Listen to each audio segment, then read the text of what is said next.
नमस्कार मित्रांनो, the GK zone Marathi या चॅनलमध्ये आपले स्वागत आहे. आज आपण महिला व बालविकास विभाग भरतीसाठी अतिशय आवश्यक असलेले प्रश्न उत्तरे घेणार आहोत व प्रश्नावर आधारित स्पष्टीकरण देखील घेणार आहोत. चला तर सुरू करूया. महाराष्ट्र केसरी ही स्पर्धा यावर्षी कोणत्या ठिकाणी होणार आहे? महाराष्ट्र केसरी ही स्पर्धा यावर्षी अहिल्यानगर या ठिकाणी होणार आहे. महाराष्ट्र केसरी स्पर्धा 2024-25 या वर्षी 29 जानेवारी ते 2 फेब्रुवारी 2025 या कालावधीत अहमदनगर जिल्ह्यातील अहिल्यानगर येथे आयोजित करण्यात आले आहे. भारतीय ॲथलेटिक्स महासंघाच्या अध्यक्षपदी कोणाची निवड केली जाणार आहे? भारतीय ॲथलेटिक्स महासंघाच्या अध्यक्षपदी बहादूर सिंग सागू यांची निवड केली जाणार आहे. आशियाई क्रीडा स्पर्धेतील सुवर्णविजेता बहादूर सागू आदिल सुमारीवाला यांच्यानंतर AFI प्रमुखपदी विराजमान होणार आहेत. कॅगच्या माहितीनुसार महाराष्ट्राची राजकोषीय तूट किती आहे? कॅगच्या माहितीनुसार महाराष्ट्राची राजकोषीय तूट 2 लाख कोटी एवढी आहे. कॅग म्हणजे comptroller and auditor general of India. ते भारत सरकारचे महालेखापाल आणि लेखापरीक्षक असतात. ते देशाच्या अर्थव्यवस्थेच्या आरोग्याची तपासणी करतात आणि त्याचा अहवाल सरकारला देतात. त्यांच्या अहवालातून राज्यांची आर्थिक स्थिती स्पष्ट होते.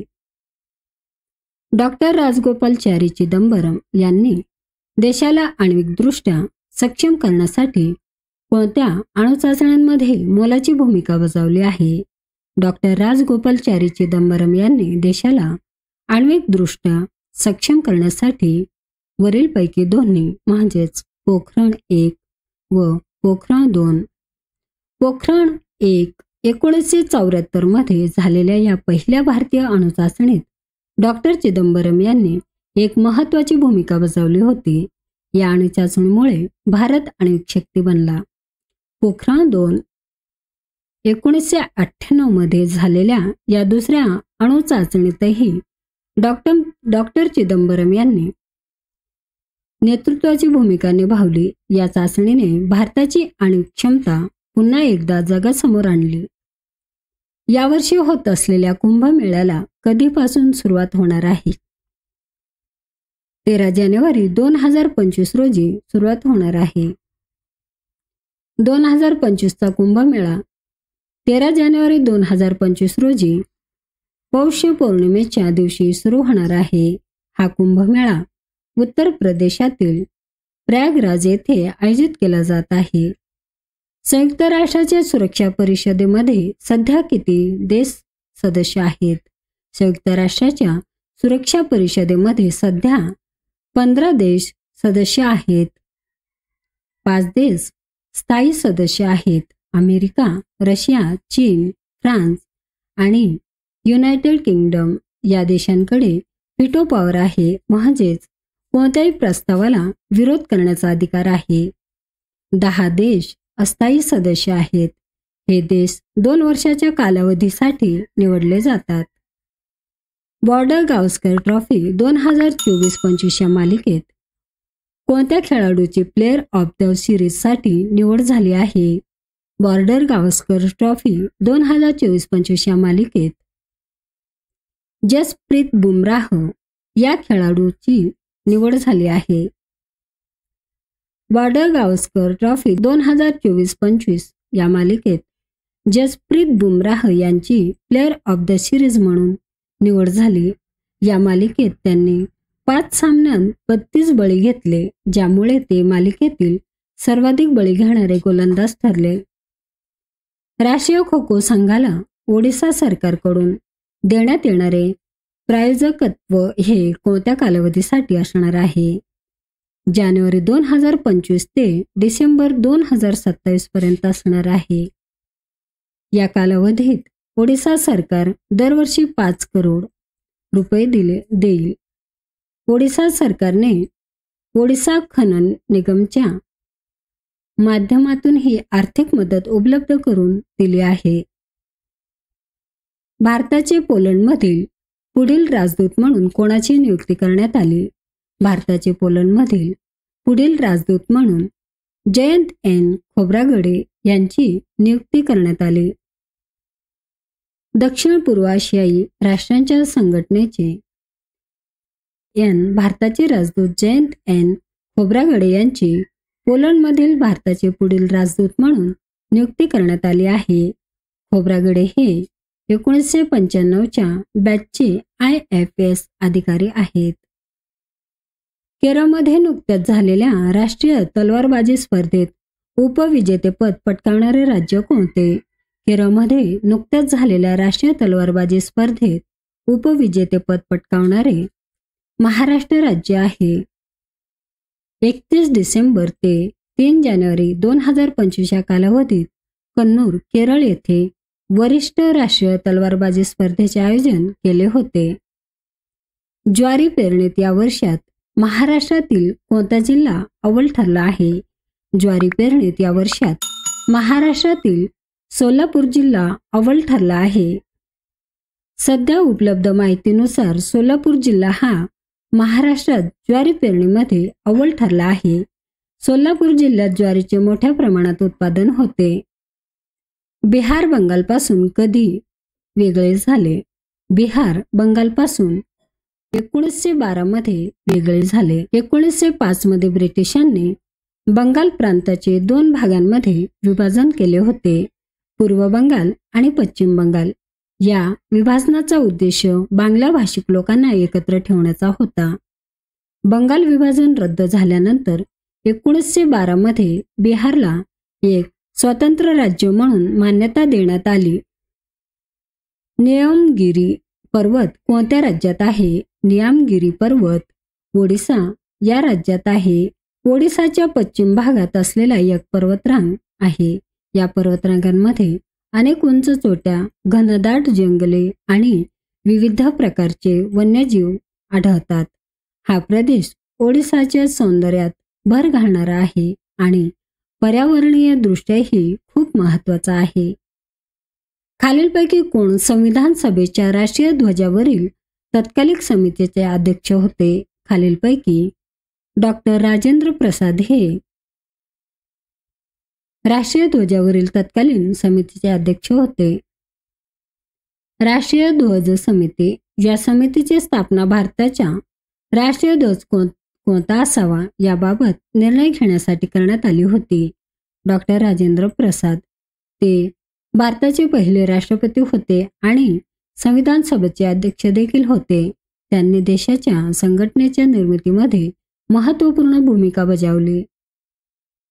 सारंगखेडा चेतक महोत्सव कोणत्या जिल्ह्यात आयोजित केला जातो? सारंगखेडा चेतक महोत्सव नंदुरबार या जिल्ह्यात आयोजित केला जातो. देशभरात प्रसिद्ध असलेल्या नंदुरबार जिल्ह्यातील सारंगखेडा येथे अश्वनृत्य स्पर्धेने चेतक फेस्टिवलला सुरुवात झाली. चेतक महोत्सव उपक्रम घोडा नृत्य शो, घोड्याची शर्यत, घोड्यांचे प्रदर्शन आणि प्रजनन माहिती, घोडा फोटो गॅलरी, घोडा शो स्पर्धा, घोडा बग्गी राईड, तंबू पेंगिंग. झाडं हिरवा आहेत या वाक्यात विशेषण कोणते आहे? झाडं हिरवी आहेत या वाक्यात हिरवी हे विशेषण आहे. विशेषण म्हणजे एखाद्या नावाची विशेषता सांगणारा शब्द. या वाक्यात झाड हे नाव आहे आणि हिरवी हा शब्द झाडाची विशेषता सांगत आहे, म्हणजेच झाडाचा रंग हिरवा आहे. तिने मला एक पत्र दिलं या वाक्यात कोणता प्रयोग आहे? या वाक्यात कर्मणी प्रयोग आहे. कर्मणी प्रयोग म्हणजे जेव्हा वाक्यात क्रियेचा परिणाम होणारी वस्तू कर्म अधिक महत्त्वाची असते. या वाक्यात पत्र ही वस्तू कर्म आहे आणि त्यावर क्रियेचा परिणाम होत आहे, म्हणजे तिने ही व्यक्ती मला याला पत्र देत आहे. येथे पत्र देण्याची कृतीपेक्षा पत्र ही वस्तू अधिक महत्त्वाची आहे. मी लवकर येईन या वाक्यातील क्रियापद कोणत्या काळात आहे? मी लवकर येईन या वाक्यातील क्रियापद भविष्य काळात आहे. शब्दावरून कसे ओळखायचे? येईन या शब्दात येईन हा भविष्यकाळ दर्शवणारा प्रत्यय आहे. अर्थावरून कसे ओळखायचे? वाक्य भविष्यात घडणाऱ्या क्रियेने वर्णन करत आहे, म्हणजेच वक्ता लवकरच येणार आहे, ही घटना भविष्यात घडणार आहे. मी पुस्तक वाचले या वाक्यात कोणता प्रयोग आहे? या वाक्यात कर्तरी प्रयोग आहे. कर्तरी प्रयोग या प्रयोगात क्रिया करणारा पुरुष कर्ता प्रमुख असतो. वाक्यात कर्त्याचा अधिक भर असतो. या वाक्यात मी हा कर्ता आहे आणि तो क्रिया करत आहे. तुमचं नाव काय? या वाक्यातील तुमचं हा शब्द कोणत्या प्रकारचे सर्वनाम आहे? व्यक्तिवाचक सर्वनाम. व्यक्तिवाचक सर्वनाम म्हणजे ज्या सर्वनामांचा वापर एखाद्या व्यक्तीचा उल्लेख करताना केला जातो. या वाक्यात तुमचा हा शब्द समोरच्या व्यक्तीचा उल्लेख करण्यासाठी वापरला आहे. गाय शाळेत येत आहे या वाक्यात कोणता प्रयोग आहे? या वाक्यात कर्तरी प्रयोग आहे.